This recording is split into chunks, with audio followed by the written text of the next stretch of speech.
Hey, what's up, everybody? This is your boy Kenny, and this is If Loving You Is Wrong, Season 3, Episode 19, and the name of this episode is Don't Lose Your Deposit. Alright, so the episode opens up where it left off, where Randall is about to leave Brad's office, but is cornered in there by Eddie, who comes in and locks the door. Then he ends up pulling out a gun on Randall and letting him know he's not going anywhere, and Brad is saying, let him go, let him go. And he's like, what the hell you doing here? And Eddie's like asking Randall, what the hell you doing here anyway? And Randall is in Psycho Betty mode, you know, because he's kind of giving, you know, this crazy ass look to Eddie and shit, like he's not fazed at all that Eddie could possibly kill him. But pretty much, he lets Randall lets Eddie know that he just came here to apologize and that he was just leaving. And Eddie's like, you ain't going no damn where. And Brad is constantly telling Eddie to let Randall go, but he won't do it. He's like, well, you know, does any one of these windows open or whatever? So he's like, hell, he can go out that way, you know, he can go out the window. He ain't going out this door. And it just gets to the point that Brad just gets full of it, and he literally moves Eddie away from the door and pushes Randall out. But before that happens, Eddie lets him know, well, the reason why I'm here and the reason why I came up here was to let you know that I saw the two of them right in front of your house, in front of your children, and they looked like they was about to get into something.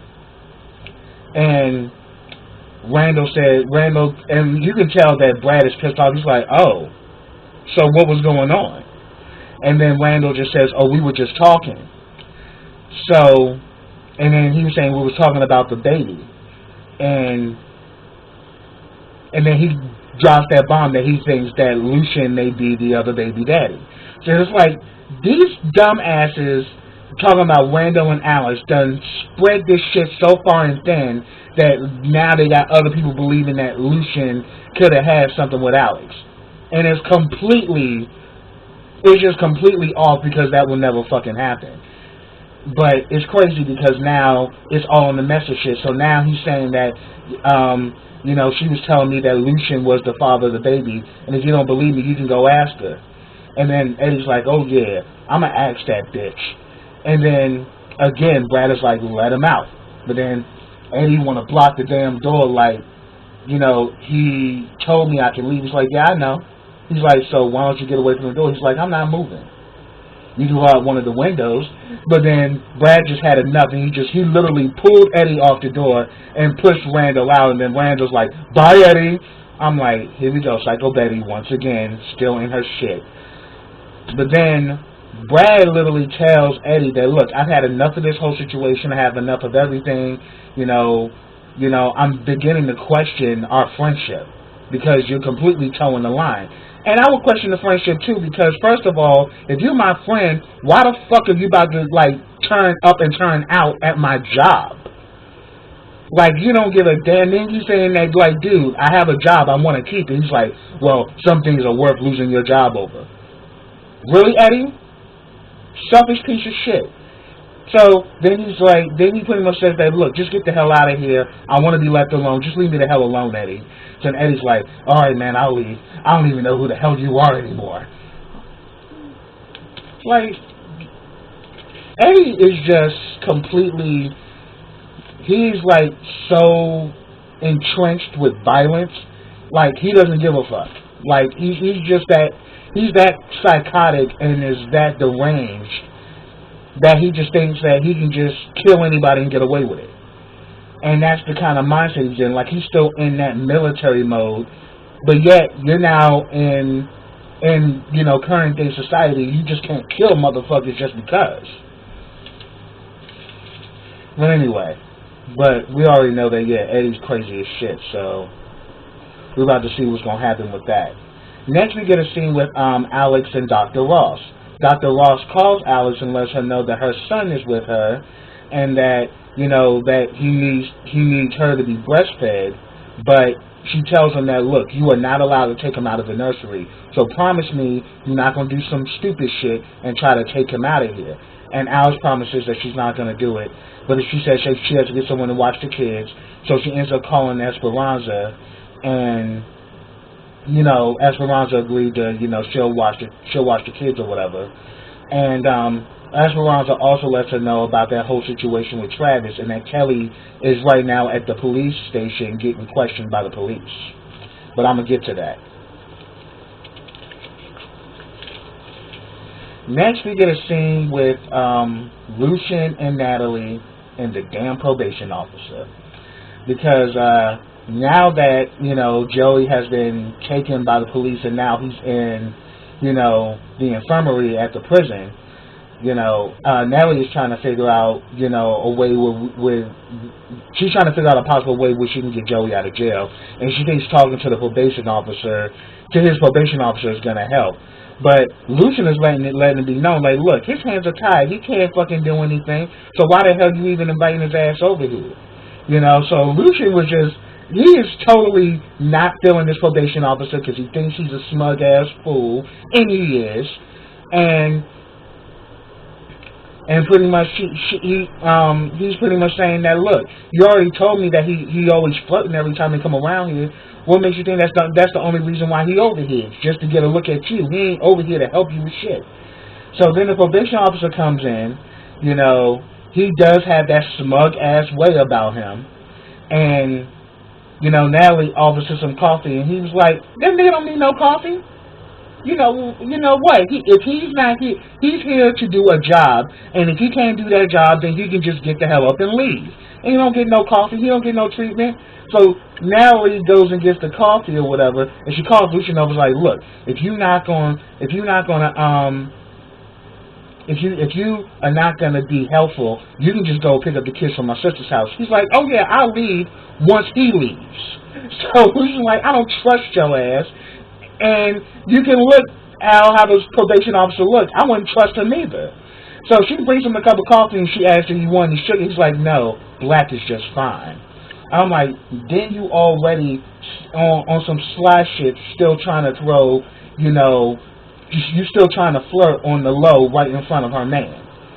So now he begins to ask, "Can you help Joey?" And he's like, "I can't because he violated his probation." And Nellie's like, "Well, it was a situation where the dude was about to kill him. So what? He wasn't supposed to pick up a gun? He wasn't supposed to defend himself? Like, he could have went back to slinging and all that shit, but he didn't. He was actually turning his life around. But he's like, look, he picked up a gun. It was a violation of his probation. There's nothing I can do." And oh yeah, but then it was crazy because also now I remember when he first came up in there, he tried to greet Lucian. He's like, "How you doing, bruh?" And he kind of like looked at him like, "Bruh, I ain't your bruh. Like, what the hell are you on?" And then like Lucian just got to the point where he just had enough of it. He was like, "Look, can you help Joey or not?" He's like, "Look, there's nothing I can do." He's like, "Okay, since you can't do shit, then get the hell out of my house. Go on. Bye, bruh." I was like, Lucian, do that shit. Because dude just there to get a peep at Natalie. You knew damn well you couldn't do nothing for him, so why the fuck did you even come? So Lucian peeped this bullshit, and he's like, "No, fuck him." But then Natalie's like, "Look, when we go to court for Joey, we're going to have to go through him." He's like, "Well, so what? So be it. But guess what? I can flip it where I can get that motherfucker removed off his case. So screw him." He's like, so then Natalie starts going into her shit. So you Mr. Big Man, huh? You probably even know the president. $200,000 in the bank. He's like, correction. I had $200,000 in the bank. Some of it went to this house, and some of it went to Joey's medical bills. Oh, you pay his medical bills? Like, yeah, but correction. I'm still paying his medical bills. I'm working things out. So all of a sudden, she's like, "Ooh, I got me a OG." And he's like, "You better realize it, woman." Shit. Like, yeah, she need to realize it. Like, girl, you got a good man, on your side.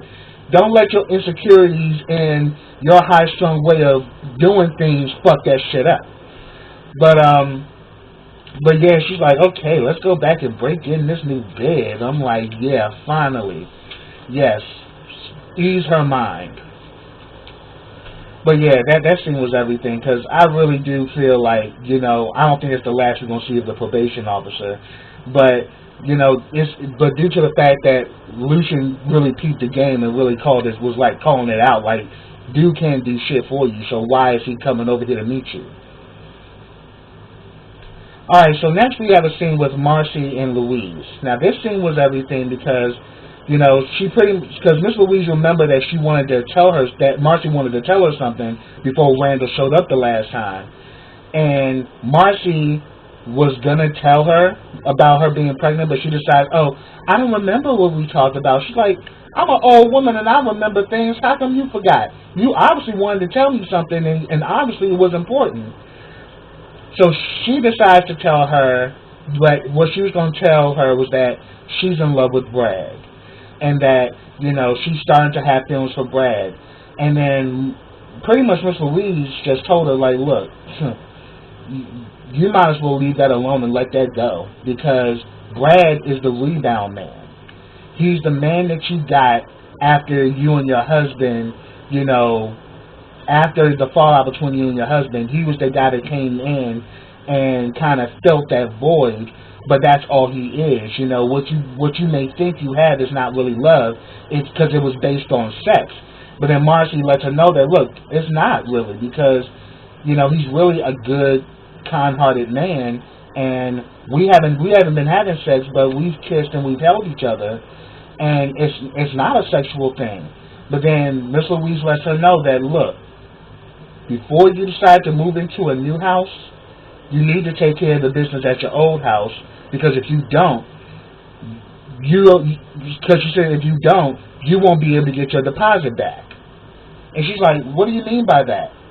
She's like your old house with Randall, unless you are completely done with everything with Randall, do not start building a new house with Brad, but yet you still have feelings for the old house, because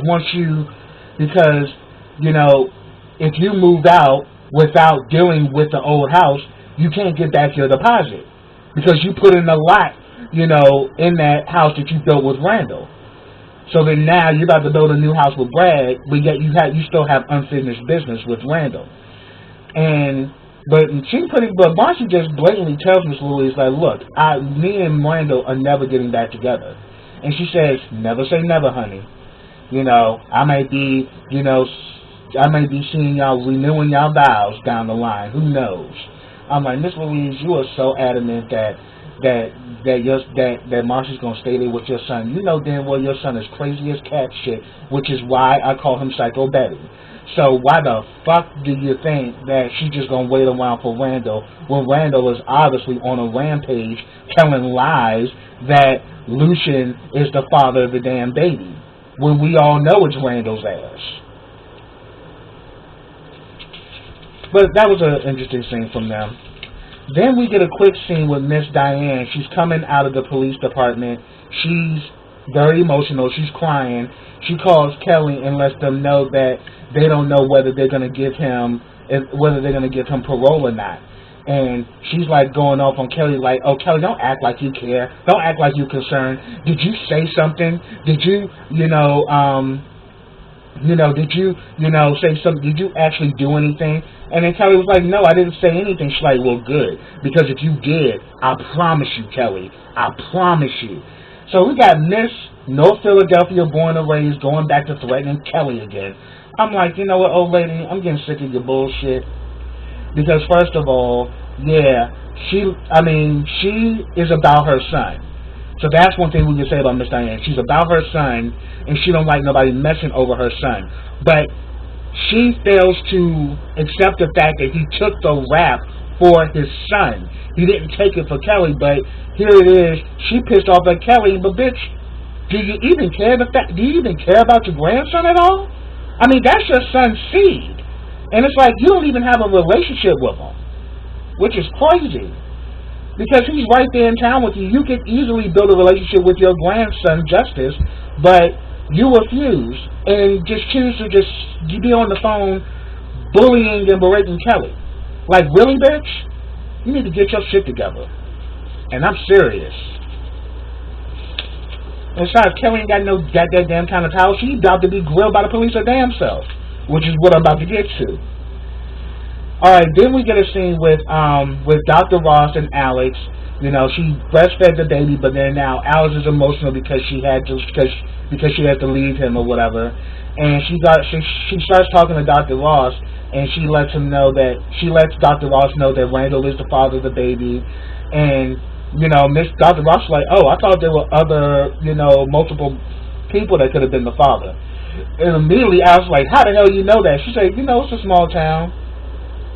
You know, your husband is like a judge. You know, he knows a lot of lawyers and a lot of people. You know, so people talk, and that's how I know about it.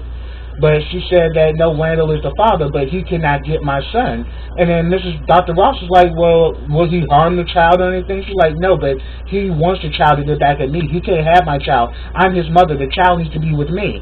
But Alex, you're not making any fucking sense, you stupid bitch. Because she's saying if you don't have nothing that is saying that him being with the child will be detrimental to that child, then he has a right to be in his child's life.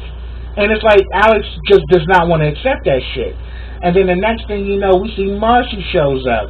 And Marcy gave me life in this episode, because as soon as she saw her, you know, Dr. Ross is also Marcy's doctor too. So all of a sudden, all three of them in one scene, and then Marcy's like, oh, okay. And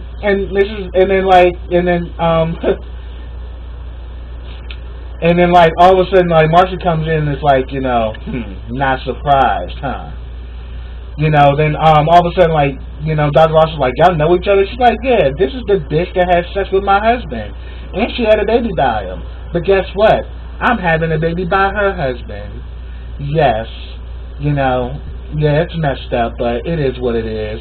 And then you know, they get on the damn elevator, and she is literally going in on Alice on that damn elevator. She's like, oh, you thought you were the only one that could pull this? Well, let you know, bitch. You know, payback's a bitch, because now I'm about to have a baby with Brad. You know, I don't know what it is, but Brad just does things to me. Oh, better yet, I was like, Marcy is going in, and then she's like, oh, she screwed my husband. Did y'all know she screwed my husband? Oh yeah, she screwed my husband, but then, you know, I paid her back. I screwed hers back, you know. So I guess, you know, it is what it is, you know. And I'm about to have his baby, and she had a baby by my husband. You know, it's so great that, you know, we're gonna be real neighborly. We're gonna keep it in the family. We can raise our children together, twinsies. And then all of a sudden, Alex just couldn't take it no more. She ends up getting off the elevator. She's like, "What are you doing, girl? It's not even your floor." Bye, bitch. So dramatic.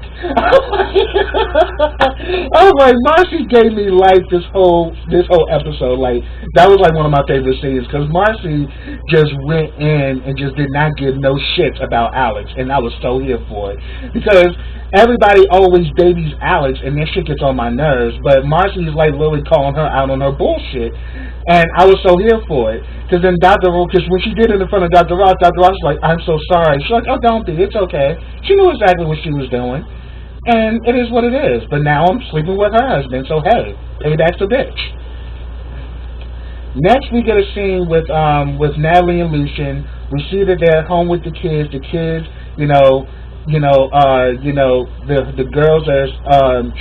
You see the girls like their new room. We see that Lucian's son likes his new room, and he also asks about Joey, but they just tell him that Joey's in the hospital, but they don't let him know he's in a prison hospital though. Then they get a knock on the door, and guess who the fuck it is? That damn Tipper Haynes.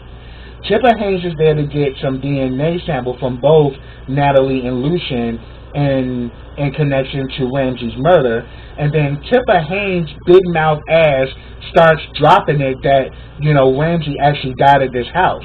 This is his address. And Lucian pretty much tries to smooth it off like, that's not what happened. But then she's kind of like adamant, like, yeah, I think this is the address. This is where they found him. And then Natalie's like, ain't nobody dying in this house. Ain't nothing like that go down.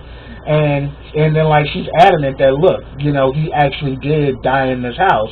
But then Lucian kind of smooths it over. It's like, okay, so, you know, due to the fact that we both were in the house and we both interacted with him, we'll submit our DNA. But then, you know, motherfucking Natalie won't for that shit. She's like, I ain't giving her my DNA. What the fuck she need my DNA for? I ain't do shit. Why the fuck she need my DNA and all this shit? So then she's about to pull out her kit and was saying that, you know, and she's like, I ain't giving out no blood. I'm not doing none of that. She's like, well, trust me, it won't hurt. And then she begins to tell Lucian, well, I'm also gonna have to swab your gums. And he's like, swab me for what? He's like, for the paternity test. And he's like, what paternity test? You know, to see if you're Alice Montgomery's, if you're the father of Alice Montgomery's baby. Man, that motherfucking Natalie flips. She's like, oh, get your ass up out of here. And he's like, yeah, I think you should go. And she says, okay, fine, but then I will have to tell the court that I did come over here to get your DNA and you refused. And she's like, well, you do that. Go on. And then she put her ass out. And then she's like, and then now he's like, I'm going to get to the bottom of this shit with this damn Alice. Alice still keep doing this shit. And he's like, you sure you ain't had no baby with her? I'm like, really, Natalie? And Lucian just gave her that look like, really, bitch? After all the shit we've been through, you gonna believe that this shit happened? You forget that this is Randall and fucking Alex, the two biggest shit starters on the show. So, you should know at the end of the damn day that he ain't had no baby with no fucking Alex, and that this is just them starting some bullshit. Well, this was all Randall, because Randall was the one who mentioned it to Tipper and said that you need to get a court order to go get his DNA. So that's where that came about. But yeah, that was crazy as hell. Then we get a scene with Julius and Ben. Julius calls Ben at work, and he's pretty much, and he invites him to a party, and he said it's going to be like some Colombian pure there. So, of course, Ben, being the drug addict that he is, he's all happy, like, yeah, I can't wait. And then we also know that he still has Julius's car, his sports car, but he says he hasn't driven it yet. But he says, shoot, one day you need to just take it on the highway, drive it, you know, you're my friend. You know, that's what friends are for. But then he was like, oh, so the party sounds great. But he's like, can I, so Ben asked, can he bring his girlfriend? He's like, hell no, you can't bring your girlfriend. This is a man's party. I'm like, all right. You can't bring your girlfriend, huh? I wonder why. Anyway, so then he says, well, you need something, you just need one thing, you know, to gain admission to this party. And he said, what's that? He says, I need you to pull a file on Eddie and bring it to me. And he was saying that, you know, well, why do you need his file? He says, well, it's important to know your friends as well as your enemies. So we already see that Julius, as again, still has it out for Eddie. And we already knew that anyway, because he already told him that he has to kill 3 people, and if he doesn't kill these 3 people, he's going to kill Eddie. You know, 3 lives for his. So right now, he pretty much has to kill Tessa and Claudia. But he's saying that, look, I need to know everything there is to know about Eddie. I need to know he's like, yeah, I got a lot of information online, but I need something tangible. I mean, I need his actual record, so you need to pull that for me. And Ben, of course, is hesitant, but he's like, yeah, I'll do it. He's like, I'll see what I can do. He's like, don't see what you can do. Do it. Get it done. And then bring your ass over to the party. He's like, okay, fine. He's like, and pretty much that's where that scene ended. So here it is. Ben is about to get himself into some even more shit, but even more so, it's going to be with Eddie now. So we're going to see where it goes from there. Because we know Ben don't like Eddie anyway, but now he's going to have to face Eddie. And then we get the last scene with Kelly and the officer. The officer is not believing a damn thing Kelly's saying, because the text messages are saying that she gave permission for Travis to pick up Travis from his job. And he had to set up where he must have a connection, you know, with the phone companies or whatever, or something like that, because they pretty much have all these texts coming from Kelly's phone, And Kelly's saying that I don't have anything. I haven't done anything. Why haven't you arrested him? This guy has insulted me. He has harassed me, and then he damn near kidnaps my son. Like, what the hell is this shit? You know, and it seemed to me that you motherfuckers are just very chauvinistic. Why can't I get a female to talk to? And then he's like, well, regardless whether it's a man or a woman, it doesn't take away from the evidence. The evidence is showing that you're the one that told him that he could pick up the son, and now you're trying to say that he kidnapped him. It seemed to me that you're the one that's coming after him. And it's just like, wow, Travis has got this whole damn thing spun around, and now Kelly's looking like she's crazy. And then Kelly just gets to the point, she gets pissed off. She's like, look, if you ain't got no warrant to keep me, then I'm getting the hell up out of here. And he says, I do. And she's like, you do what? He's like, I do have a warrant. So I'm like, oh shit. So Kelly now in some shit. But then again, Kelly, you brought this shit onto your fucking self because you should have said this shit a long damn time ago. But you waited and you pussyfooted and you just didn't handle your business like you were supposed to. Oh yeah, shout out to James Caldwell. I was just thinking like backpedaling and pussy popping. But yeah, he pussyfooted her. She pretty much, you know, pussyfooted around or whatever. And I just ain't got time for and like, it just to the point was like, look, Kelly, I don't fucking feel sorry for you no more because you brought the shit onto your damn self. But that's my review, y'all. But then, yeah, subscribe to my channel. Click that bell so you can get notifications every time I drop a video. Like this video, comment on this video, and share this video. And I'll be back with you next week for the next episode of If Loving You Is Wrong. So until then, everybody, take care. Oh yeah, and just remember, also I like to also shout out my brother the Jedi. He does great reviews of 11 Years Wrong as well. Also James Caldwell, and also my family, Lynette and Stanley from Random TV Reviews. Love you guys. So definitely just want to shout you guys out, and I will be back with you guys next week. Take care, everybody.